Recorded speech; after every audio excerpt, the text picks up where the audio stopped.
Live Patriots Beat podcast. I'm Ryan Spagnoli. As always, joined with me my good friend Alex Barth of 98.5 The Sports Hub. Alex, what's going on? How we doing? Hopefully your day is going a lot better than my day or night yesterday is going.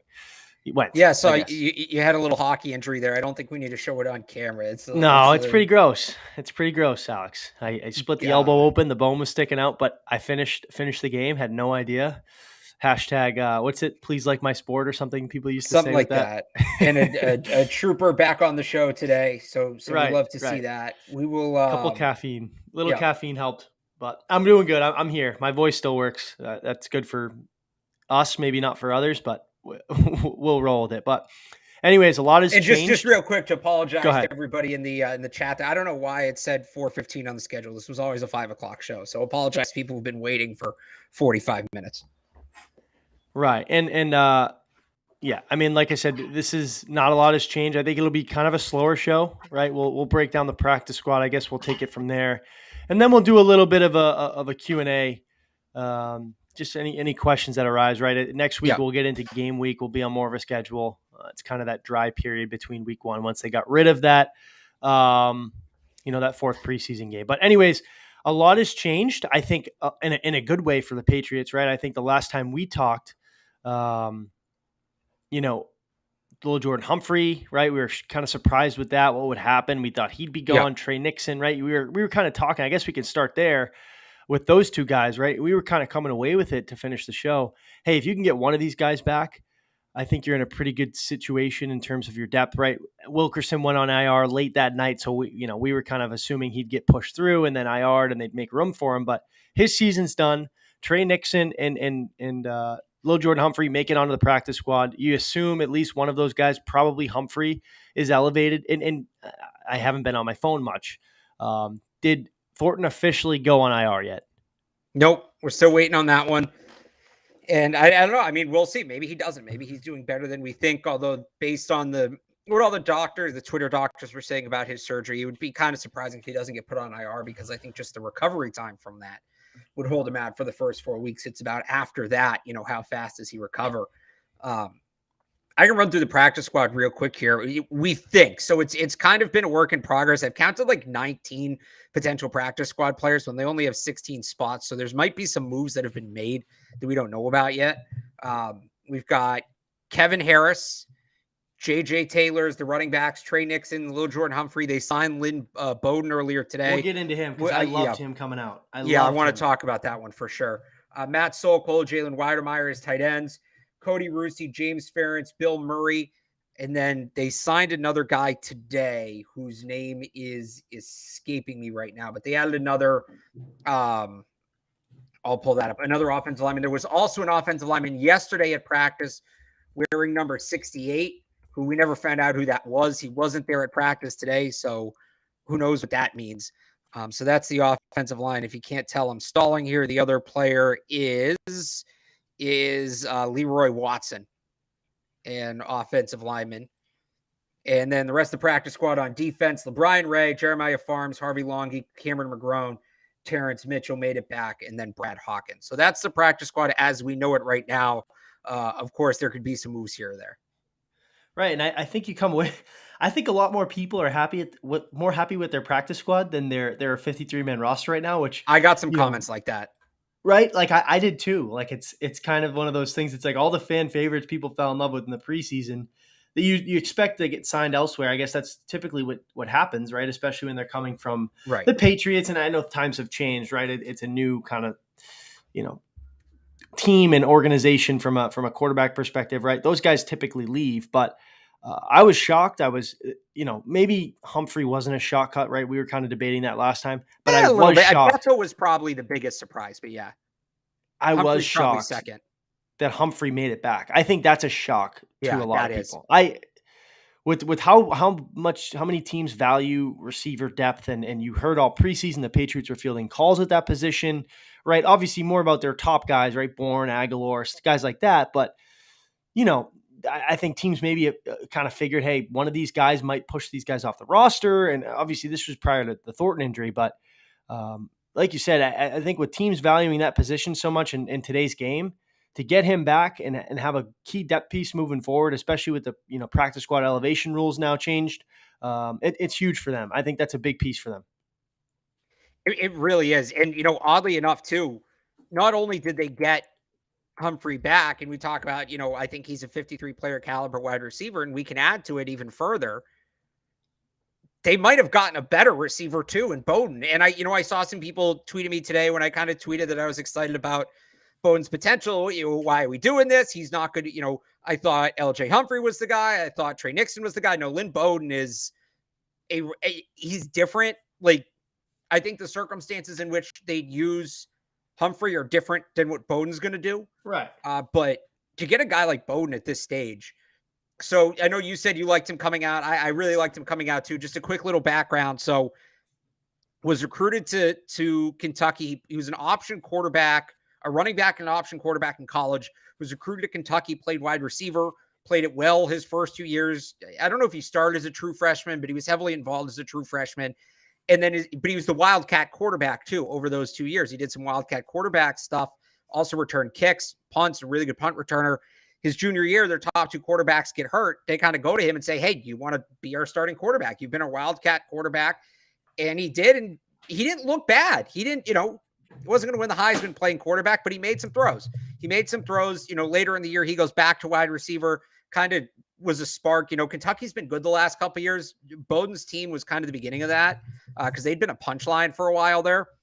So, versatile resume. I talked to him today. He said he did speak with the Patriots at the Combine his rookie year. It seemed like he made sense. The Raiders took him in the third round. Then for some reason, and by all accounts, he had a good summer that summer, but the Raiders then traded him for a third round pick. Before training camp, right? At the end of training camp. Right. Or was it before training camp? I thought it was at the end. I remember watching that a few years ago going, why, what is, because, right, you saw Sean Wade get traded last year to New England, right? But so he got traded. 6th-round pick. So, yeah, he got traded September 5th. So, anyway, he gets traded to the Dolphins, which now all of a sudden, as a rookie, he's got to learn a whole new playbook on the fly. Still managed like a 20-catch season. He didn't play in every game. Most of them managed a 20-catch season, and then he missed all of last year on IR. So, really fascinating player, upside, versatility. I got to talk to him today for a little bit, and so they assigned him number 80. And I asked him, I said, do you know the history of number 80 with the Patriots? He said, no, he just got the number this morning, but he was actually looking forward to looking it up, after practice and this weekend. I said, well, your coach, Troy Brown, wore it, and he played some corner, played quarterback in a preseason game, was a great kick returner, and BOWDEN kind of chuckled. He goes, hey, it sounds like me. So I'm not saying LYNN BOWDEN's going to come in and beat Troy Brown, but fascinating player with upside and potential they brought in. Yeah, and I wonder too with how the running backs on the roster, and I know Montgomery, he's still not at practice. We're kind of unsure. I would say his week 1 status is up in the air now, right? It's kind of ticking down. I mean, obviously things. I would say that's fair, yeah. Right, and I know it's this for BOWDEN's career, right? You start off in Oakland, like you said, you get traded after training camp, you go to the Dolphins, then you go on IR. Like, not the greatest start to his career, a lot of bad luck. It's another playbook, another team, right? It could be a lot to ask for in a short time frame. But you brought up Sean Wade. I thought that was a good comp. Look at Sean Wade. He didn't play last year. Right. But I wonder too, with their running backs on the roster right now, if Montgomery were to go down, I wonder if you can throw a guy like this in the mix, a few weeks down the road, if this injury is more serious. Like, I think this guy's a true Swiss Army knife for them. That they can similar comp to Ty Montgomery, because remember Montgomery was listed as a wide receiver when they signed him, right? That RB/wide receiver. He played a lot more running back in Green Bay, but played more receiver in New Orleans, or maybe vice versa. But anyways, I think a guy like this bodes some versatility. It may be somebody that's more of an upgrade over a JJ Taylor if you're kind of in a pinch in that certain situation. Yeah, no, I mean, I think there's a ton of possibility in what he can do. I think they can use him in a number of different ways. And yeah, I don't think we've talked about Taylor, kind of his issues in pass pro. I don't think Kevin Harris is there yet at the passing down back. If they're not there yet with Pierre Strong, LYNN BOWDEN could be that guy. He hasn't played as much running back as Montgomery has.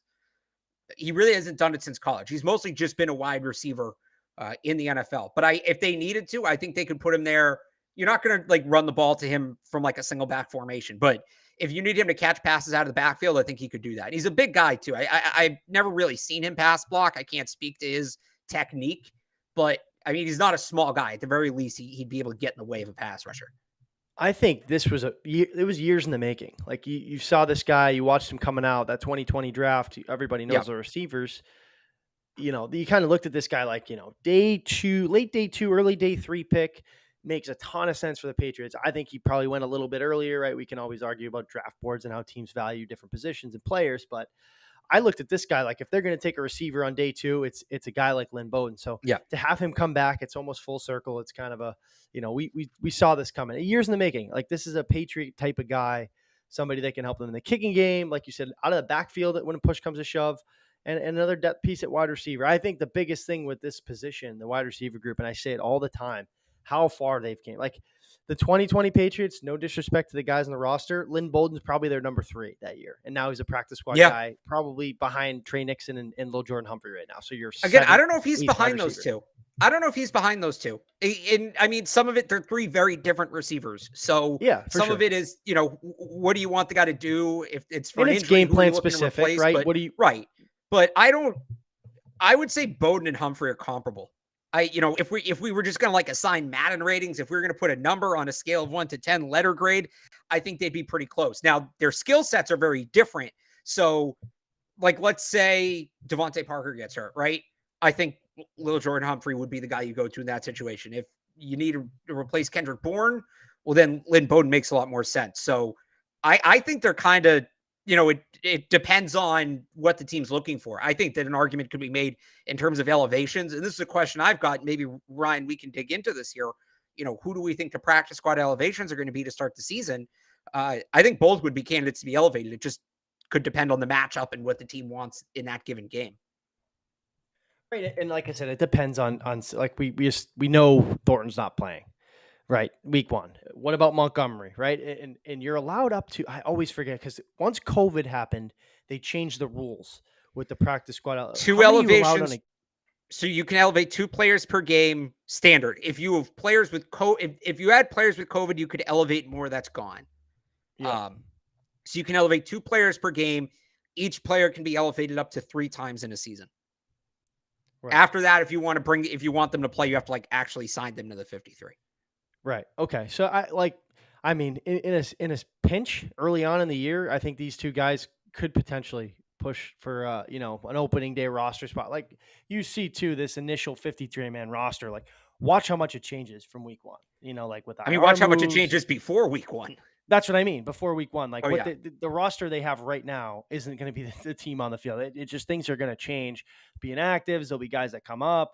So I wonder with his experience being a pro already, and I don't want to say being familiar with New England because he just got here, but I guess familiar from a professional standpoint, it probably makes it a little bit of a smoother transition for a guy like that. But this guy could never play. He could never play. We have no idea, but I'm just happy because, like I said, I the comp. A lot of people liked him coming out, and I think this, like I said, was years in the making for a player like this. You're not saying that like you like the signing because you think he's going to be a massive difference maker, but you just like the potential. You like what could potentially be there. I think that's fair. And in terms of the comfort level, I thought this was interesting, and somebody sort of mentioned it in the chat there, right? They got Devontae Parker from Miami. I saw BOWDEN talking to Parker a lot in practice today. So, he does have somebody in that room who just made the same switch he's making. So I think that, that could be something that helps him out a little bit. I don't know that it makes or breaks his time in New England, but, at least for his sake, somebody help make him comfortable. So I think that's a good one. You want to try to guess these elevations here before we take questions, or you have any other practice squad thoughts? No, one more too, just on LeBron Ray. I thought that was a good one to get him back. I think that was kind of a surprised. Right. Another guy, I guess, on the defensive side of the ball, if you're going to be surprised with somebody making it through, LeBron Ray was one of them. I know when we were kind of wrapping up the show, it kind of looked like he wasn't going to make it just because of, they kept Sam Roberts and DeMarcus Mitchell made it. I know he's more of a special teamer and everything, but like just the roster spots didn't make much sense for a guy like that to make the initial. But happy for a guy. I think that's a guy that, hey, come here. We see the potential. Maybe you're just not ready yet. That's a guy that, could thrive in their practice squad, and you never know, could make an interest this year down this, an impact this year down the stretch if push comes to shove, or, hey, next year, this is a guy we're talking about having one of the best camps. I think the potential with Ray's always been there. I believe he was a 5-star going into Bama. Yeah, I struggled mean, with injuries and it's an injury thing, really. He played 31 games in 5 years. If not for the injuries, he's probably a day 2 pick, maybe an early day 3 pick, just the way the draft went this year. But he did not go undrafted based on talent. I can confidently say that. right. So like I said, that's a guy they have in their building now for another year that like I said, he can certainly has the potential and the talent to make an impact. I think along this front seven, maybe it's just not there yet. It's a crowded group. I think we can agree that's probably their deepest positional group, maybe other than safety. It's tough to find snaps with those guys, especially as an undrafted rookie. So was happy he got through. But um, Alex, if you want to guess these elevations, go ahead. I'd love to hear your thoughts, and then we'll just jump into a Q&A. Like we said, kind of a lighter show today. It's kind of that awkward time where, hey, it's a what's it 10 days 11 days since Yeah. week 1 till Sunday. Next week will be more of a game breakdown. It'll feel more like a game week. It'll be kind of a regular season schedule. So just wanted to get one out, get our thoughts out, and we'll take a couple questions. But go ahead, Alex.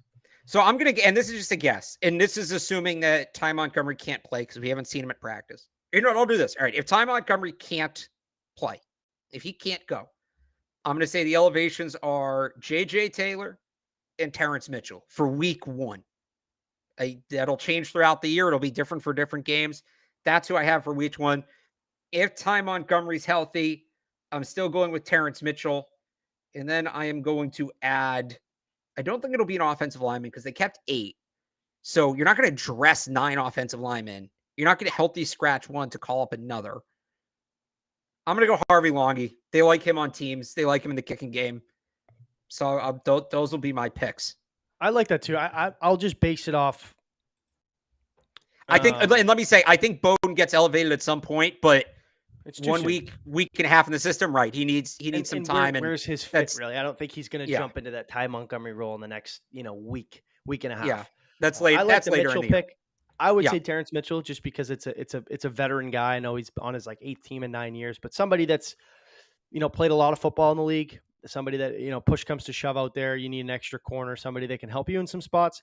I like that. I think that was just kind of a numbers game for him. I know he didn't have the greatest camp or preseason. I think he kind of got outplayed by some younger guys that made him in a spot, but it always makes sense to carry an extra corner. And I like the JJ Taylor one too, right? He's been here. I know he hasn't played much. He hasn't lived up to maybe the potential that we had seen, that electricity he showed in college. But, like I said, third down, kind of a weird situation, 3rd and long. Maybe you can dump it off to him. He can help you pick up, a big chunk play here and there. But I think both of those guys, say it's Taylor, Mitchell, I don't think you see a lot of them in week 1, right? Maybe in some spurts, maybe more Mitchell just because of his experience. But I'd guess those two as well. Good picks. All right, so let's kind of get into, I guess, the back half of the show here. I know it's been a crazy week, crazy camp. Camp is finally over, thank God. It's time for real football. I'm not a training camp guy. I know, Barth, you love it.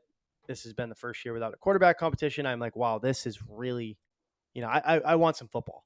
So it's been a long couple weeks. The rosters obviously is what it is, the practice squad. So if you have any questions, drop them in the chat. We'll have Alex kind of run it here and share certain ones, and we'll dive into those. I think that's always the best. Yeah, let's start here. I don't think this is happening at this point. No, I feel like if I thought there was a chance it might happen at the beginning of is camp. Hightower not coming back, or is he coming in week 2 or 3 for people not watching or listening to podcast form? It's a good point. This is mainly an audio. I corrected you for the first time in the show, so good good job.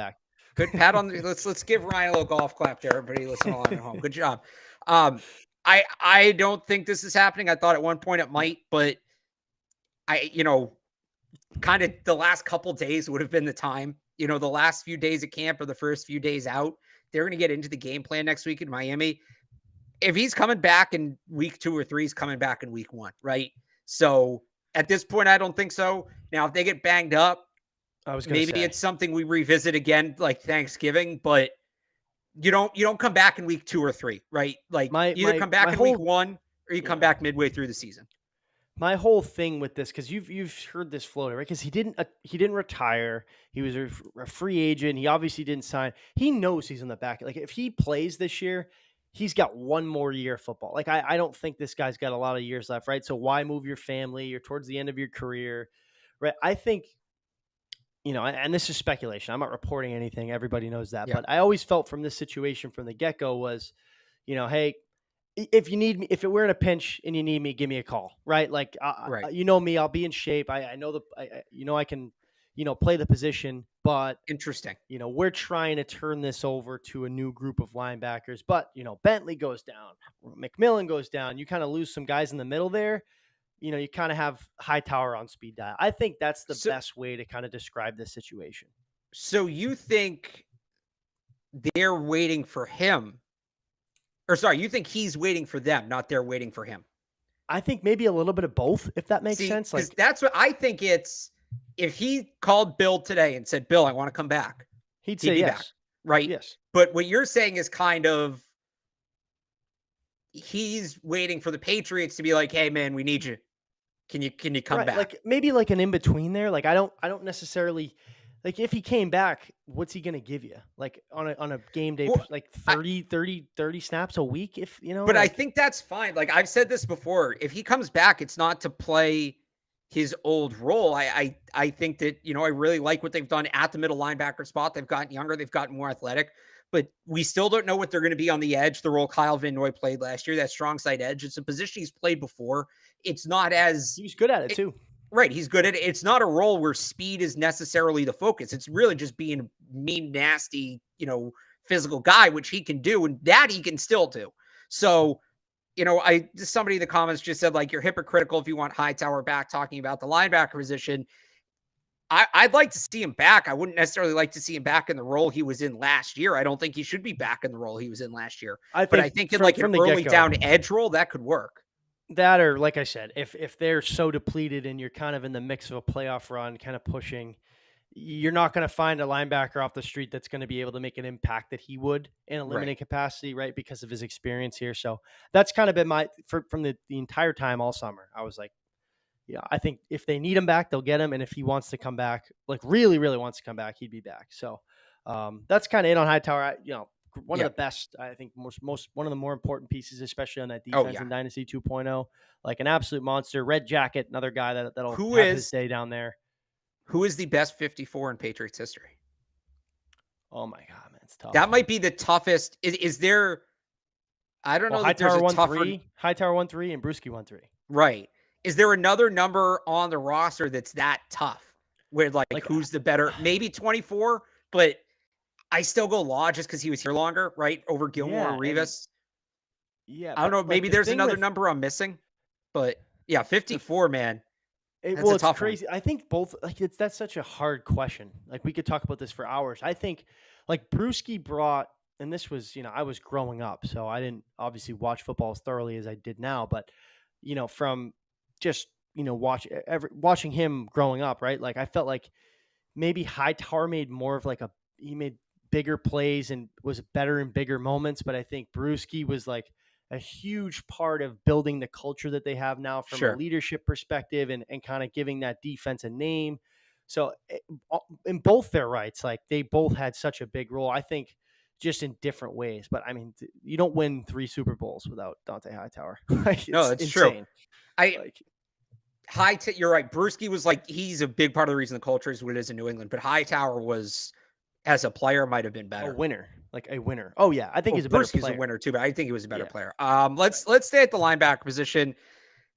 And again, we're just doing a Q&A now, so keep the questions rolling in. I'll try to get to as many as I can here. What do they see in Jelani Tavai? He's a big physical downhill linebacker. They've always liked that. Bill Belichick praised him as a leader in a leadership role with the team. Matt Patricia drafted him in the second round in 2020. I think that's part of the connection. That's what Forgot they about see. that. Yep. That's what they see. That's why he's still here. And he can play special teams. That's what they see. That's why he's still here. Yeah, I was trying to like Shea McClellan, is that who it was?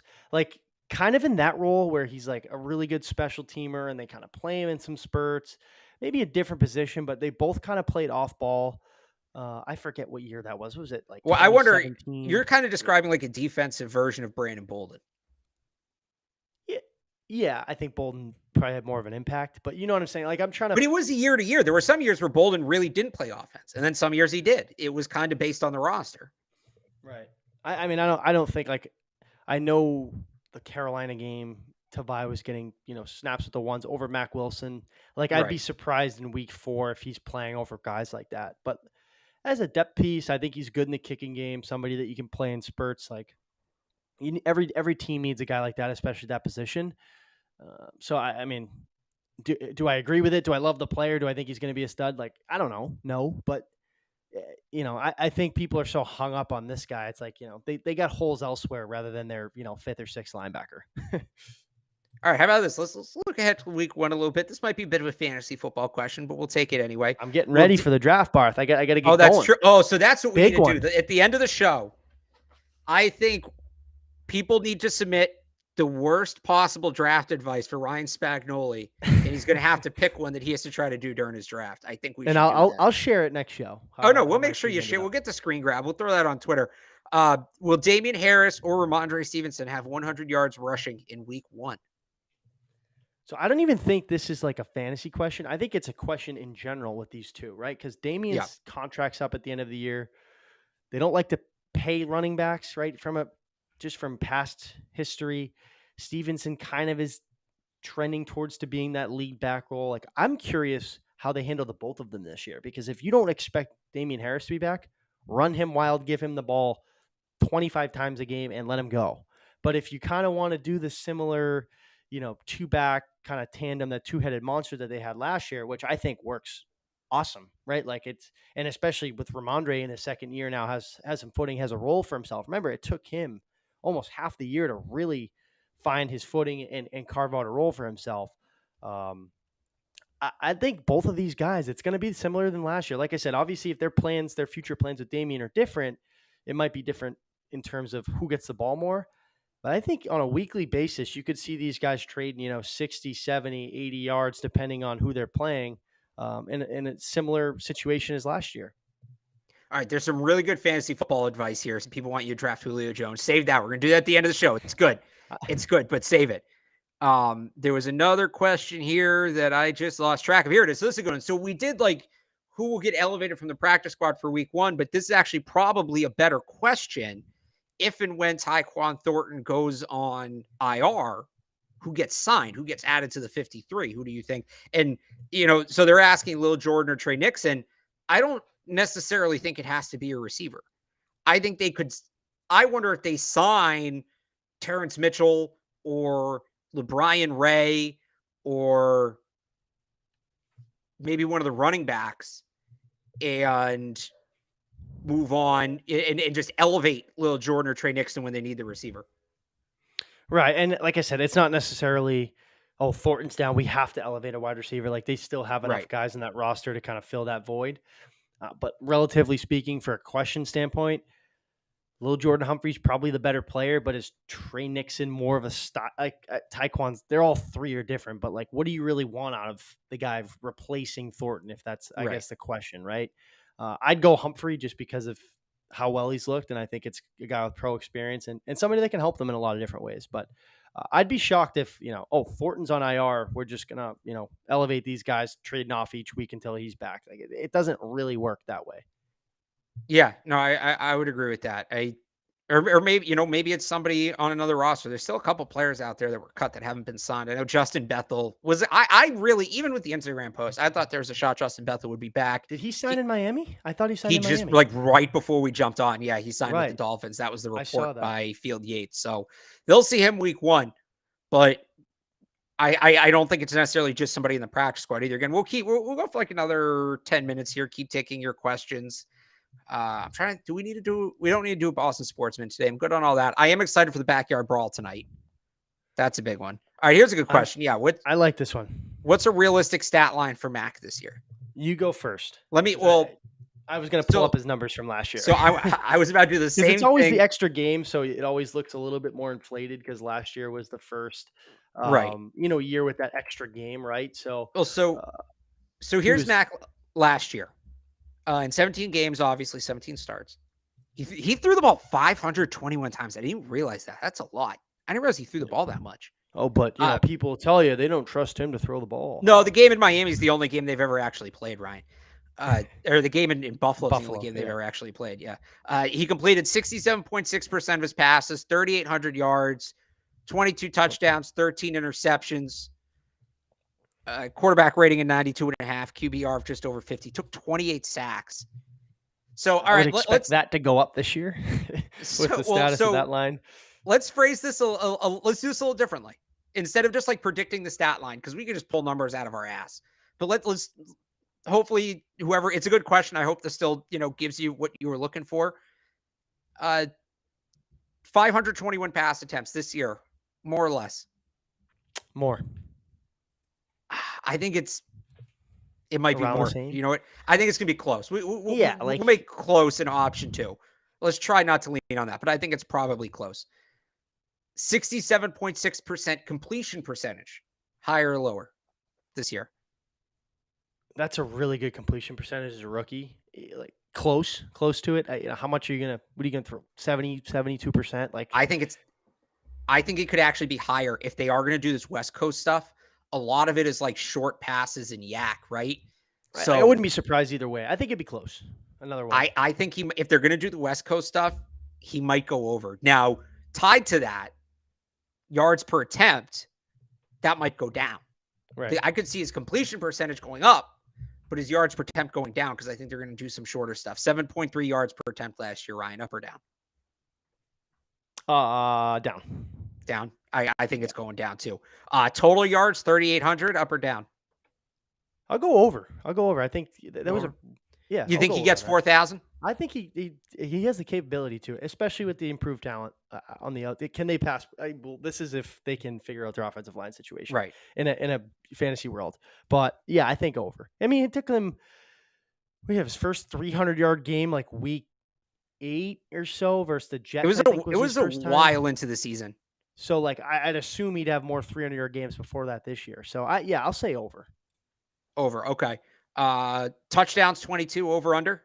Over, and interceptions he'll have under. I think he cleans that up a little bit. He got better as the year went on. A lot of those interceptions too were early in the year, right? So I think the touchdowns is going to be about the same just because they love running the ball on the goal line. And I think that makes it tricky, right? I think he'll be in position to score more touchdowns, but how many, interceptions I think is probably the same or lower. He cuts down on that, certainly. Touchdown. So last year's 22-13. I'm going to go like 26-10. Just pull those two numbers out of my ass. 26-10 for touchdowns and interceptions. So better. Good year, man. Comparable, really but better. Well, wait. And then here comes the big question, Ryan. Sacked 28 times last year. So that wasn't even like top 10, top 15 in the league. Joe Burrow was the most sacked quarterback 51 times last season. Oh 2, 3, he went 6. to a Super Bowl. Play away from a Super Bowl. Insane. So Mac is like, that's like outside the top 20 in sacks, 28, but it still feels like a lot. So he got sacked more or less times this season than 28. And that's, what's that, like 1.5 a game, right? A little less than that. Less, yeah. It's 17. 34, yeah, a little 34, less. Yeah, I'll go over. it's just like they've shown nothing to make me feel confident in saying under on that. I think over, and I hope it's under because right. And that's not necessarily a Mac thing. I know people say sacks are quarterback stat. No. Sometimes they are, not every time. And most of the additional good enough ones, at the line of scrimmage, gets the ball quick enough where most sacks aren't his fault. Put it that way. Yeah. What else do we got? Jacoby Myers caught his first touchdown last season. Just throw that out there. He actually caught 2. I was so bummed and I called it. They played Cleveland the week before Atlanta, and he still didn't have a touchdown at that point. And I remember thinking before the game, next week before the Cleveland game, Atlanta, he's from there. He's going to score his first touchdown in his hometown. It's going to be sick. And then I was like, oh no, he's going to score today to ruin that narrative. And then he did. But let's see what else we got here. We're doing stats. We can do stats. We didn't do a ton of stats with Evan. He wanted all the advanced stats, which sucked. This is good. Does Devontae Parker break 1,000 yards? I don't think so. It's very uncommon to see. What was the last guy who went over 1,000 yards? Edelman or Cooks? Cooks since 2017, maybe. Jacoby got close last year. He was like 9 or 2 years ago. It's like 9 something. I was gonna say if there's anybody on this roster, I think that comes close to it or can get it. I think it's Jacoby, just because of his usage and how many targets he gets. Kendrick Bourne, maybe if he can start to kind of get his footing back from and catch off where he left off last year. I think Parker's a guy that it's certainly going to help them, but I don't really think he's been a big like yard. He's not a yards after catch guy, which I think that's where you get a lot of your yards, especially if you're not just going to be, throwing 90-yard bombs like Justin Herbert, right? Like that's just not them. All right, so we do have a little bit of Patriots breaking news. Was expected. Tyquan Thornton placed on IR officially, 4 weeks. So we talked about it, Barth. It's nothing I we guess, didn't know, right? Yeah, like in that week 5, 6, 7, that kind of area, kind of get into some lighter teams. Like that's a good area to kind of bring him back. Like week 3's Baltimore, week 4's Green Bay, week 2's Pittsburgh. Like it was tough to even if they didn't IR him and brought him back, it's tough to get going against those veteran heavy teams. I think that's right around the area where, hey, we can plug him in and kind of get his feet wet versus, not some, I guess, elite defenses. Yeah, we got that. That's really, really the easier part of their schedule, but that's now official. We didn't get a corresponding move yet, so we don't know who's going to fill that extra roster spot. That'll probably come. Won't. Yeah. That might not even come until Monday. So they're off. They're off until actually I think Tuesday. Labor Day. Yep. Yeah. So we might not know until Tuesday, but that is the that's what it is. All right. We got like 3 more minutes here. So just drop in the chat and I'll pick off my favorites as they come in. Give me some really bad fantasy football advice for Ryan that he should take. I'm a one-time winner, and this is the 5th year of the league. Do we have a team name yet? I don't. I usually I was team tank last year because I was terrible, so I was tanking. Okay. It kind of just comes to me. So I used to wait because I'd base it on like the players I got, right? Like, yeah, I do that. Sometimes it's a subtle chirp to a buddy, we'll keep that in house or something like that. But that too. I might have gotten kicked out of a league for that once. I literally made my team name commissioner's name sucks, and I wasn't back. But I thought it was funny. I normally go with the player. I had Corn on the Shop. I was Corn on the Shop one year. Matt Schaub. Yeah, he's a decent fantasy guy. I had him playing. I think I drafted him in the last round just so I could make that the name. Yeah. No, my ultimate fantasy football story is I never wanted to play. And then in middle school, my friends finally convinced me. And I said, fine, but I'll only draft Patriots or Connor Barth. So I did it. I drafted only Patriots. And that was 2007. And I won. And I said, I'm going out on top. You won. What year was that? 2007? 2007. I had so Brady, Welker, Moss, Welker, Stallworth, Gaffney, Maroney, Falk. Like that, the Patriots, the only one I didn't get, somebody took Gostowski because they knew it would tick me off. So I drafted Connor Barth, who was I think he was with the Bucks at the time. That's awesome. The one guy that's not is the same last name as you. I love that. All right. Who, let's see here. Somebody said draft Deshaun Watson.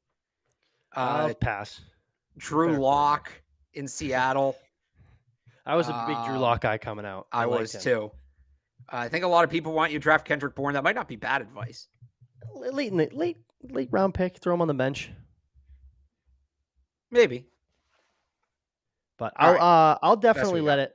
We'll screen grab it. We'll see how it goes. We'll chat about it. I'm gonna get you into fantasy, not get you playing.